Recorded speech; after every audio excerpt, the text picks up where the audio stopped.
I started thinking about where I hadn't been before. I found a reference, and it said something to the effect of the fascinating and mysterious Musindam Peninsula, and that was about all it said.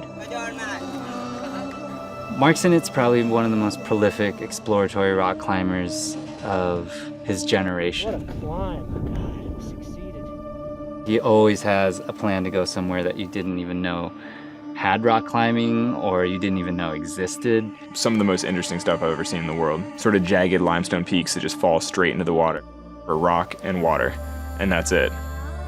We should be able to find something good. I mean, there's just miles and miles of coastline of rock.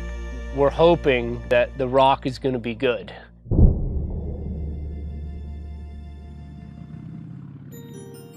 Soloing is defined by climbing without a rope. And so deep water soloing is soloing rock climbs above deep water. It's a relatively new branch of rock climbing. Deep water soloing can be dangerous. The water turns into rock when you go high enough. You will really hurt yourself.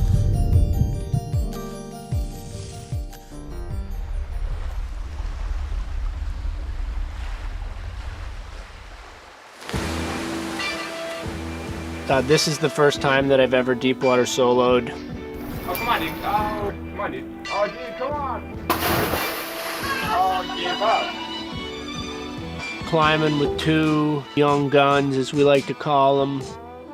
And they're telling me about stories of people who have died, who landed wrong. It's kind of an interesting juxtaposition to have Mark, who's this veteran climber who's climbed all over the world. And so he's kind of at that point in his career where he's brought things down a notch. But then you have Alex and Hazel, who are at the point in their career where they're only bringing it up notches constantly.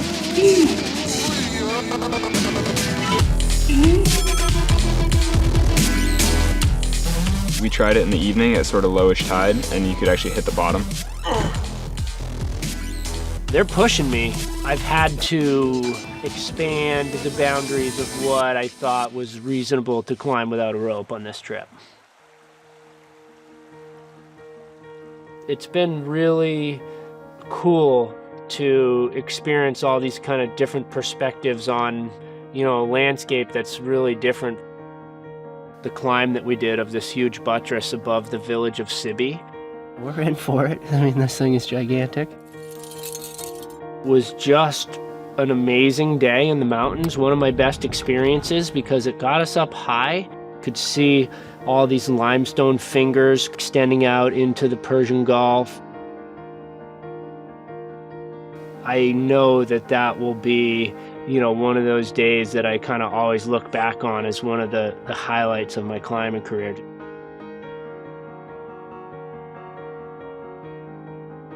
To see the world really is kind of the essence of it for me.